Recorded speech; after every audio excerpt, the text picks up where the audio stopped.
Senior নেতৃবৃন্দ আছেন রাজনৈতিক এই ধরনের অপসংস্কৃতি থেকে যদি লাফালাফি পাল্লাপাল্লি এগুলো যদি আপনারা বেরিয়ে আসতে না পারেন, তাহলে আপনাদেরকে আমরা বুড়িগঙ্গার পানি দিয়ে একটু গোসল করাবো, যাতে হলো ভবিষ্যতে আপনাদের ব্রেনটা একটু খোলে আনে।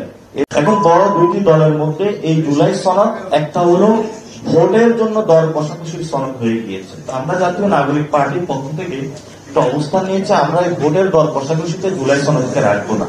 জামায়াত বলে যে বিএনপির সরকার, এটা আবার বিএনপি বলে জামায়াতের সরকার। সরকার আছে একটা বিপদে, যে আসলে সেটা সেই পরিচয় তার নাই এখন। এই জন্য আমরা ডক্টর ইউনূসকে বলবো, আপনি যদি আদেশটা জারি করতে পারেন তাহলে আপনার আইডেন্টিটি খুঁজে পাওয়া যাবে, আপনি আসলে জনগণের সরকার হিসেবে নিজেকে প্রতিষ্ঠিত করতে পারেন। আর যদি আপনি এটা না করেন, যদি চুপকে দিয়ে আপনি এই ধরনের কোনো কার্যক্রম করার বাংলাদেশে চিন্তা ভাবনা করেন, তাহলে এটা বাংলাদেশে একটা বড় ধরনের অস্থিতিশীল পরিস্থিতির দিকে যাবে।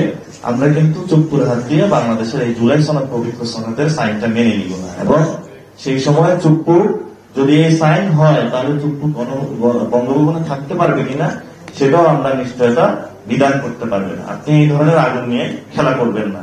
ভালোভাবে আছেন, ভালোভাবে বিদায় নেন। ভোটের জন্য নাকি বিএনপি থেকে একটি দাবি উত্থাপন করা হয়েছে যে এটাতে নাকি অনেক টাকা খরচ হবে।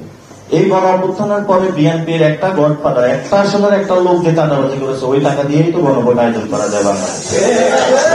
এখন আমরা বিএনপির কাছে আহ্বান রাখবো, আপনারা যে ধরনের চাঁদাবাজি সন্ত্রাসী বাংলাদেশে পালন করেছেন, জনগণের টাকা লুপাট করেছেন, এগুলো রাষ্ট্রীয় কোষাগারে ফেরত দিন।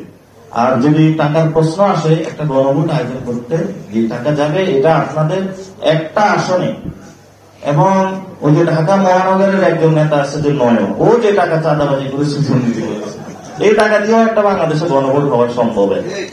আরেকটা হলো যে আমরা ওনাদেরকে এতদিন জমের পানি দিয়ে পরিষ্কার করতে চেষ্টা করেছি, এখন ওনাদের মাথাও ক্লিন হয় নাই, বডিও ক্লিন হয় নাই, কিছু নেই। এই জন্য আমরা মনে হয় এখন ওনাদেরকে বুড়িগঙ্গার পানি দিয়ে পরিষ্কার করতে হবে।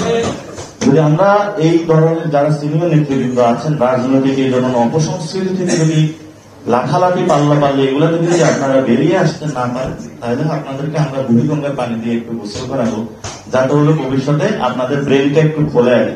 এর চেয়ে তো আর মজারে আপনাদেরকে করতে পারি না।